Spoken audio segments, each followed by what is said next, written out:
Statement be inserted into the record without objection. So ordered. The gentleman from New York is recognized.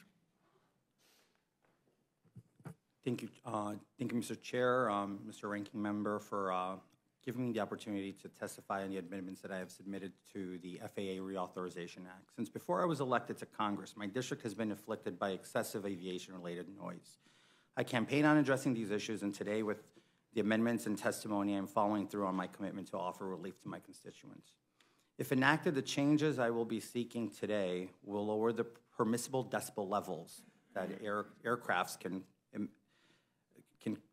produce.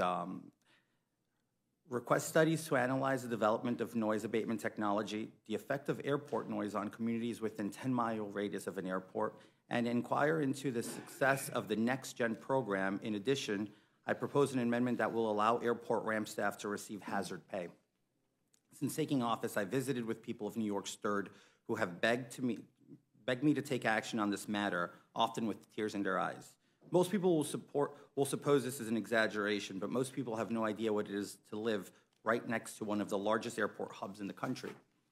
The FAA prioritizes efficiency over my constituents' well-being, and I understand that as a public safety, as a matter of public safety, we need to have efficiency, but both are not mutually exclusive one to the other. I'm here today to see that that stops. I'll give some examples, and pardon me if it gets super technical, but a great example is we can make more use of RNAVX arrival path 22, which is the preferred arrival path from the air traffic controllers in JFK with the next gen technology when wind calls for 22s.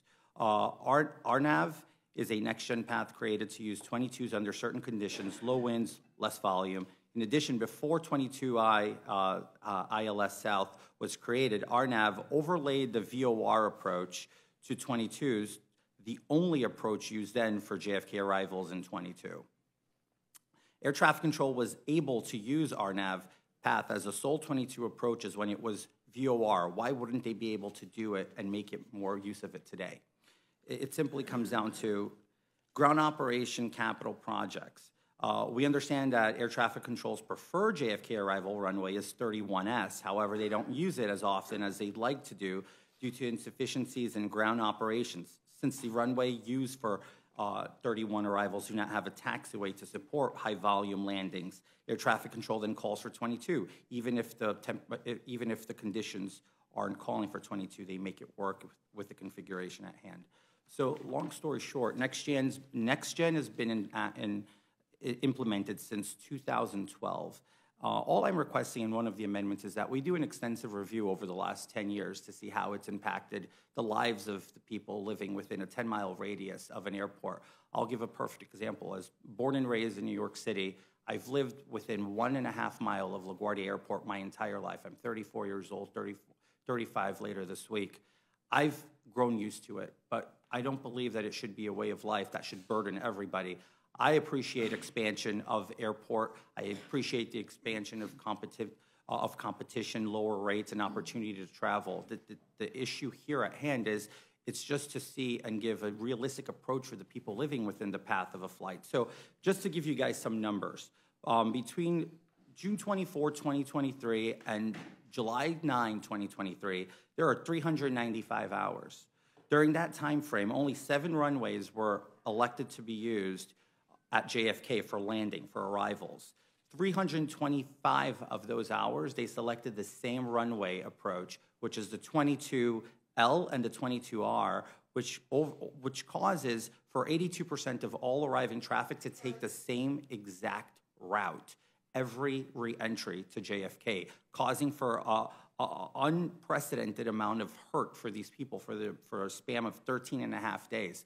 Now, just imagine airplanes flying anywhere from 3,000 to 1,200 feet above your house for 325 hours in a span of 13 days. That's all I'm asking for. And Mr. Chairman, I'm also asking for us to keep in mind that transport workers keep our country going, and I'm a proud supporter of their effort to advocate for fair working conditions.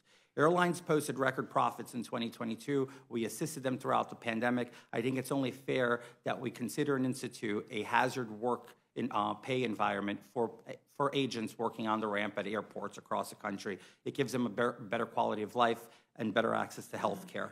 Mr. Chair, distinguished members of the committee, I urge you to please consider the amendments. Number 6, 135, 142, 146, 307, put forth in front of you today for the better quality of life of the American people. And with that, I yield back.